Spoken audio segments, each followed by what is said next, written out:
বাংলাদেশ জাতীয় ইউনেস্কো কমিশনের পৃষ্ঠপোষকতায় গ্রো ইয়োর রিডার ফাউন্ডেশনের আয়োজনে অনুষ্ঠিত হল tech connect empowering youth to become global citizens project উপস্থাপনা।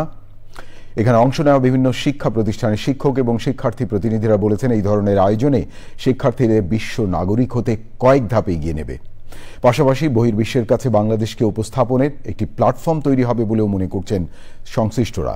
অনুষ্ঠানে অংশ নেন মাধ্যমিক ও উচ্চ মাধ্যমিক বিভাগের অতিরিক্ত সচিব Mohammad Humayun Kabir, Bangladesh national commission for ইউনেস্কোর উপসচিব জুবাইদা মান্নান সহ অন্যরা।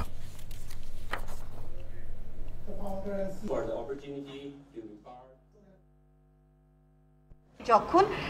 অন্যান্য দেশের সাথে আমাদের ছেলেপেলেগুলো আমার বাংলাদেশের নকশি কথা, আমাদের রূপকথা, আমাদের গান, আমাদের বাউল সঙ্গীত লালন নিয়ে যখন তারা কথা বলবে, ছবি আঁকবে, গান শোনাবে, যখন আফ্রিকার নাইজেরিয়া থেকে, কেনিয়া থেকে ওরা সাফারির গল্প বলবে, ওদের নিজস্ব রূপকথা বলবে, ওদের গান শোনাবে, তাহলে আমাদের এই যে পুরো